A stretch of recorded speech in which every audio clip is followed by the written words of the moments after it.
Today I'm going to walk through how to set up a SAML login method to authenticate against Okta as the IDP for your web user accounts within GoAnywhere.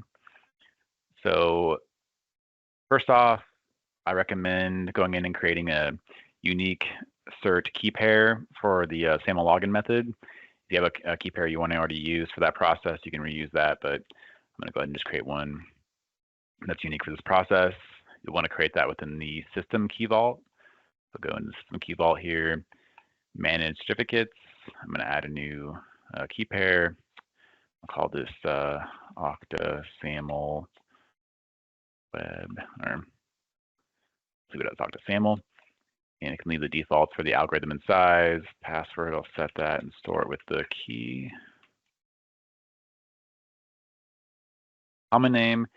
So these attributes are not validated upon login within as part of like the SAML process there, so they don't have to necessarily the common name doesn't have to match the actual web client URL, but it's good practice to just go ahead and make that match. I'm going to use the web client address here as the common name, and for org unit, I'll say IT, Fortra as the organization.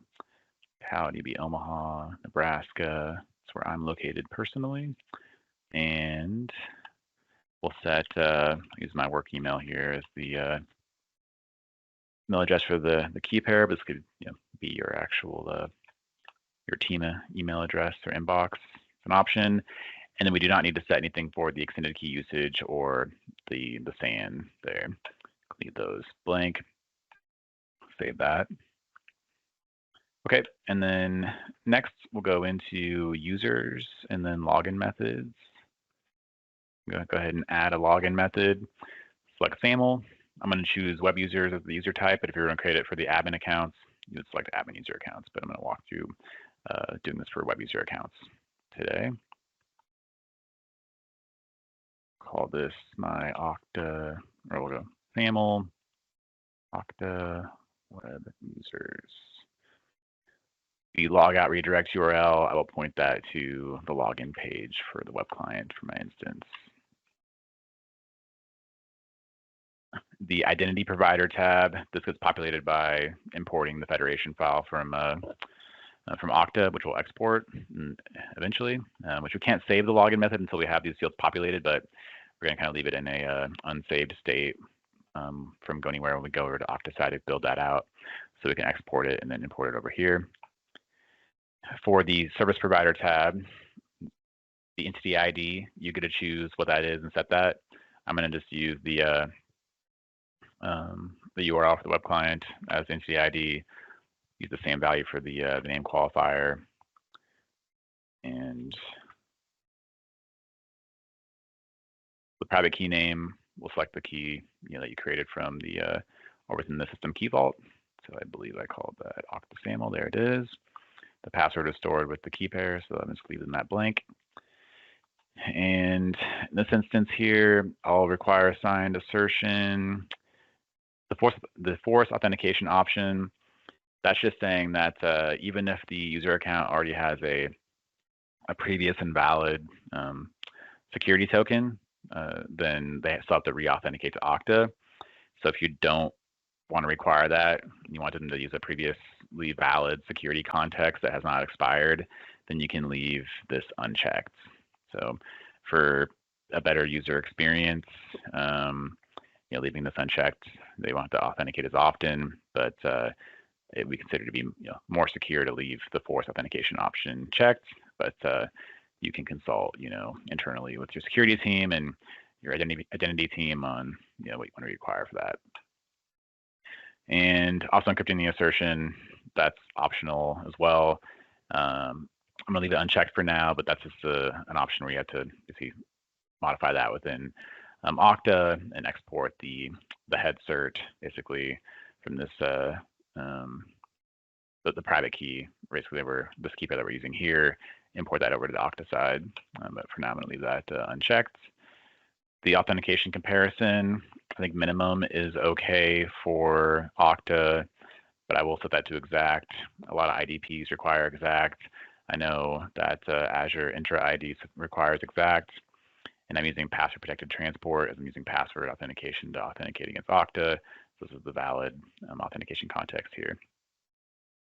The SSO site URL is just the login page for your web client instance in this instance for that or in this scenario.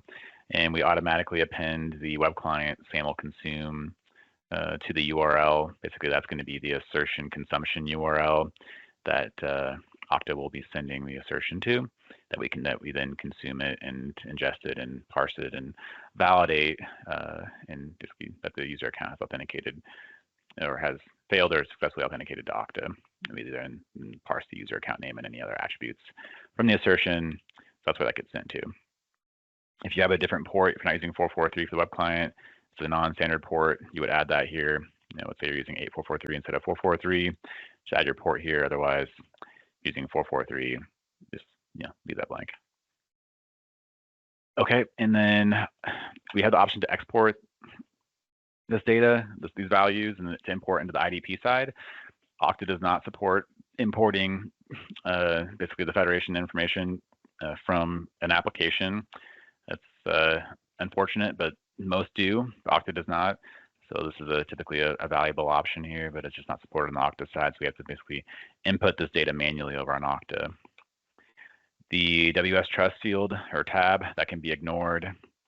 And then for web user tab, I'll use unspecified for now and name ID. I might change this to use an attribute, looking for that value. I have to look over on the Okta side, I have to set that up and see what we're going to use for that. But if you want to use something other than name ID, choose attribute, and you put the attribute name here in terms of which value you want to parse and use basically from the assertion that needs to match the username value for the web user account and GoAnywhere for that to then basically find a matching account within the application.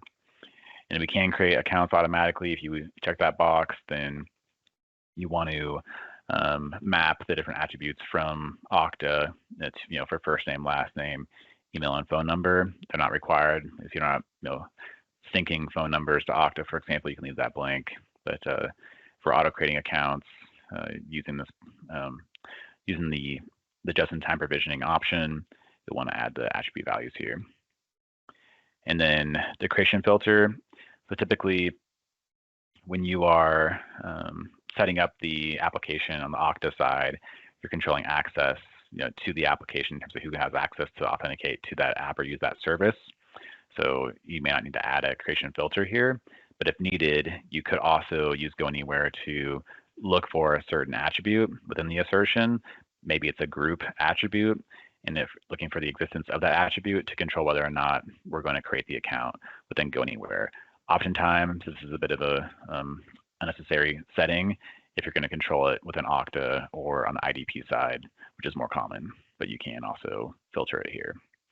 And we can only define a single template that's tied to the login method. So basically, every single account that's getting created with the login method will be created with the template that's selected here.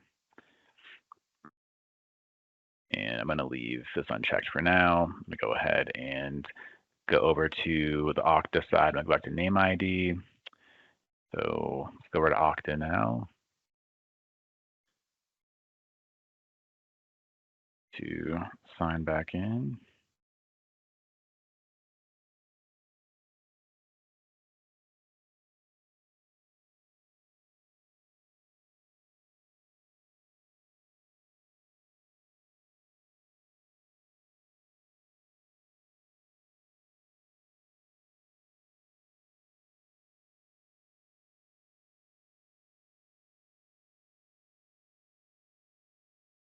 Okay, so I'm in my Okta account on the admin side. I'm using a developer account, so it might look a bit different than what you have on your side. But under applications, I'm going to create an app integration, select SAML 2.0, and we'll call this GoAnywhere Fraud Web Users. With that, don't have a logo to add at this time, so we'll leave that blank. Okay, so configuring SAML. So the single sign-on URL, that is going to be the login URL. Do we have the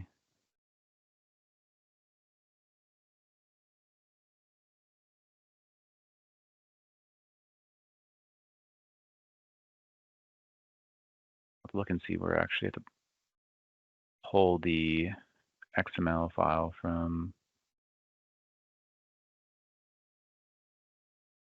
or the metadata file from Okta.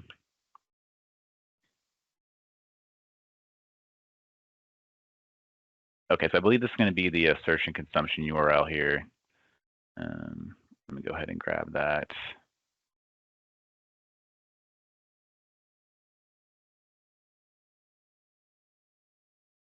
Okay, so it tells you right here, it's often referred to as a SAML search and consumption service URL. That's what we're adding. So that's the URL you want to add, the one that has this web client SAML consume appended to the end of it. And we can leave the relay state. This has to be, we look for that. If you're ever going to be using the identity provider initiated login, where you click on like the tile within Okta, then to get forwarded to GoAnywhere or the service. So we look for just any sort of value to exist in the relay state parameter. We don't actually evaluate it or use it, but we validate that it's there. This is part of the Okta, or not Okta, but the SAML standard. So you can literally just put in here XYZ or ABC or anything you want. I'm going to use XYZ for that example, and then entity ID. We'll grab that from here, which is my entity ID. From the service provider tab of your instance, so my entity ID, and name ID unspecified. So we have on the web user tab of the login method, and Okta username. I need to add an account here, so I don't have one that I've added, so I need to add that. And so we have a signed response saying signed assertion by default. If we want to match that, we can do signed response and assertion. And the algorithm and digest algorithms, that should be fine.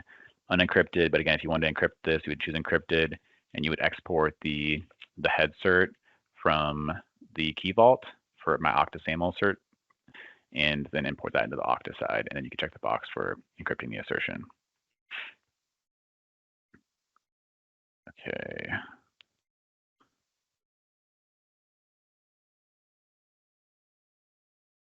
And then for the attribute statements, again, this is where to come into play for the auto creation of accounts. So you can, based on your attribute name, put that into the attribute value, the web user tab. If you're going to be creating accounts automatically, it's going to map those attributes to those values here, the mappings within the login method configuration.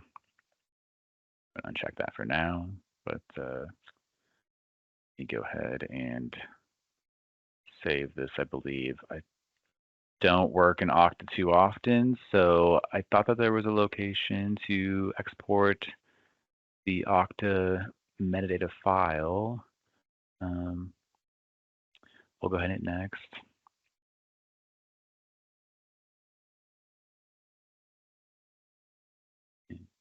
Finish.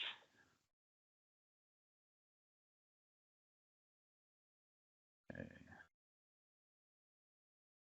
Okay, so there's the URL. Let's see what else I can get here. Download. That's the signing certificate.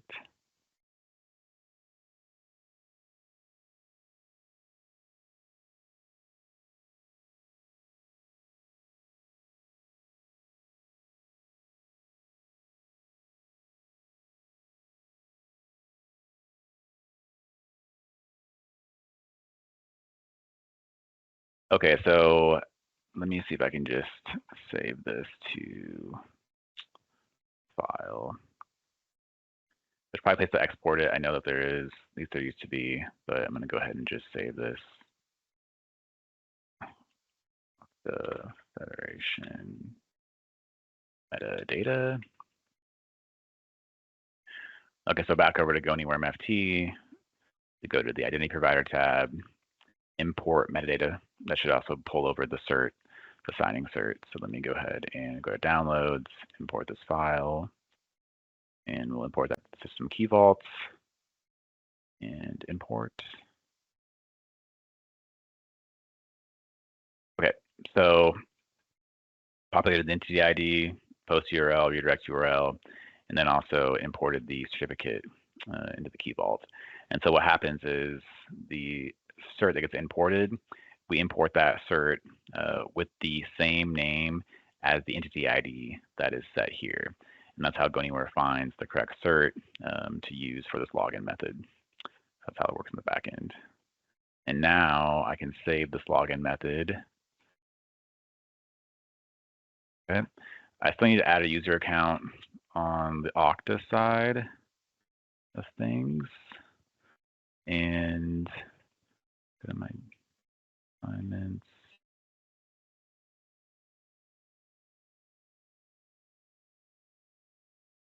Okay.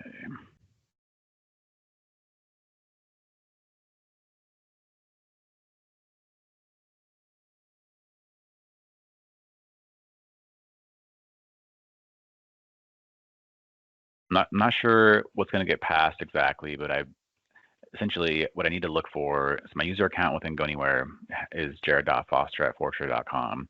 This is also the account name also within Okta. So I don't need to do any sort of parsing, and I want to use the email address as the user account name. So in this case, the name ID should be the email address. So in the login method, I will be able to just use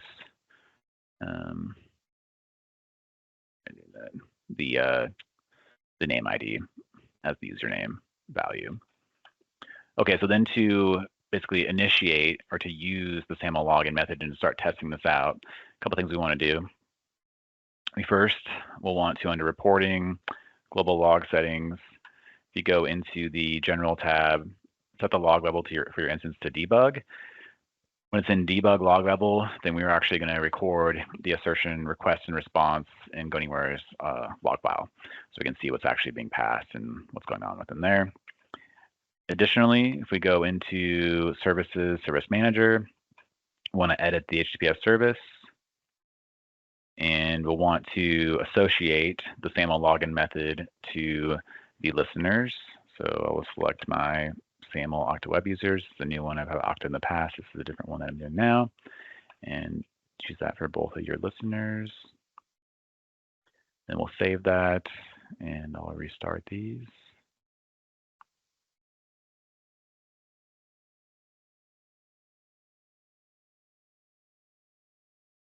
One other thing to call out is I'm going to use login method routing to test this. It's going to basically be a conditional option.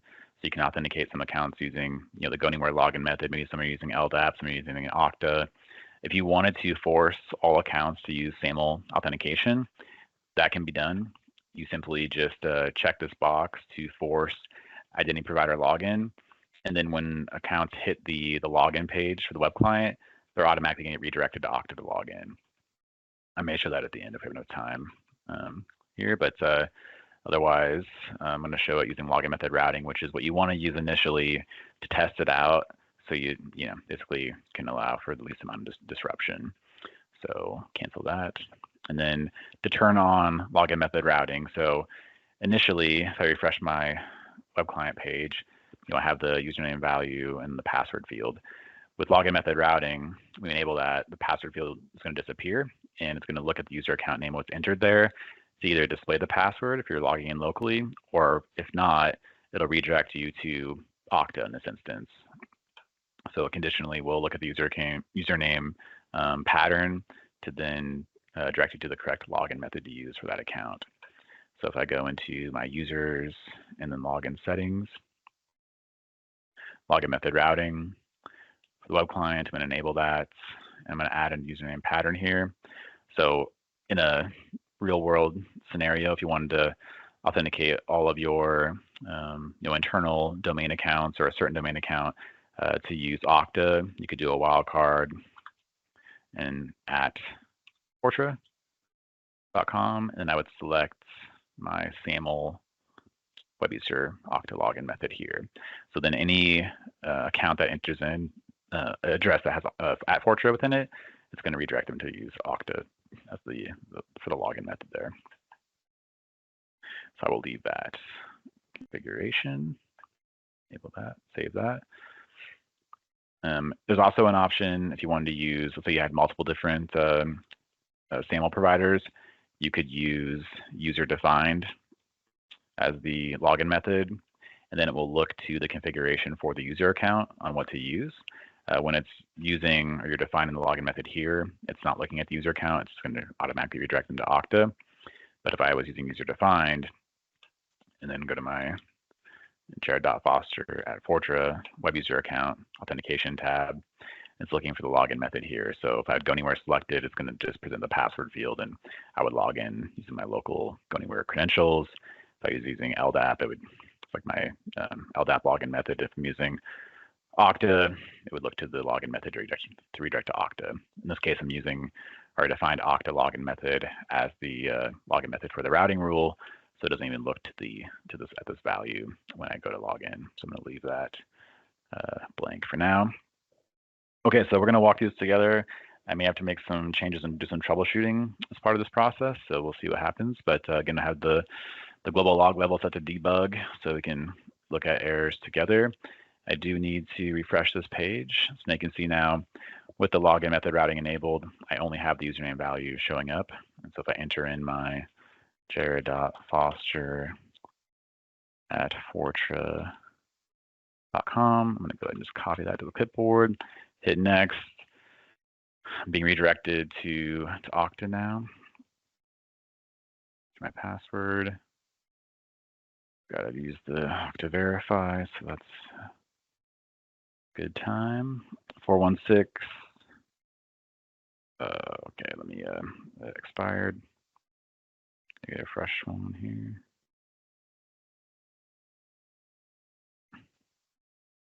Okay, here we go.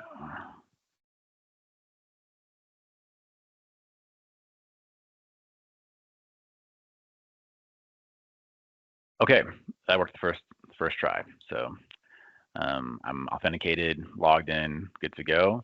Let me go ahead and go over to, just in case there, say there was an issue, you go into reporting and then audit logs. I was logging into system A, I believe. And so if I go to the system log, here we can see, go to the recent log for my A node. I like to do a control F and just search for the word assertion. And then within here, I hit the up arrow to go to the most recent result. So there's the response, but if I scroll up a little bit, you can see that here's the SAML. Okay, it's also part of the same response there. Here is the assertion request initially for that login. And then down here is the response from Okta. And so we can see the information about the response, and they have the signature within the response. But down here, we should get to the information. So here we can see, here's the name ID, unspecified. It's my email address that matches up with my user account name in GoAnywhere. And so that's what I had defined in the login method to parse that value. So we can see the username retrieved from the SAML response was Jared.Foster at Fortra. If you want to use a different value, if you're thinking like a surname, for example, or given name, you would use that attribute instead and change that in the login method instead of using name ID, like I was showing earlier. And then also, again, if you want to create the account automatically, you can map those attributes and check that box. So this basically is looking for a match. It found the match, and I authenticated successfully, so it allowed me to log in, and so it's the working configuration. Good to go. And the process for doing it for an admin account is very similar. You have the login method routing option there too, and then there's not much different there. I guess I can demonstrate real quick. If you wanted to, again, force SAML authentication, you don't want to use the login method routing option, then you would go into the configuration for the HTTPS listeners, and you would edit that, then modify and check the checkbox for the forced identity provider login option for both those listeners. And I'll show you the difference in behavior now when I restart these. So basically, we're very flexible in terms of how you want to handle this, and we provide multiple different options. The login method routing is good for testing. and also good for handling multiple different kinds of user accounts, different login methods simultaneously. If you're going to be using one IDP, you want to authenticate accounts the same way, you can force that option. So now when I refresh this web client page, I'm redirected automatically to Okta. I don't have to enter in my user account name. It just redirects me on the fly. And then also if you have the dashboard, you have the tile for your application within your Okta account. I think I have to go to end user dashboards and then developer account type. So if I select my GoAnywhere application, that'll forward me over. And again, you want to make sure you have that relay state attribute defined, otherwise this will fail. Click on that. I'm then redirected over to GoAnywhere authenticated using IDP initiated instead of having to hit the GoAnywhere client URL first. So, okay, well that is setting up Okta as a SAML login method within GoAnywhere. Hope this was value for everyone.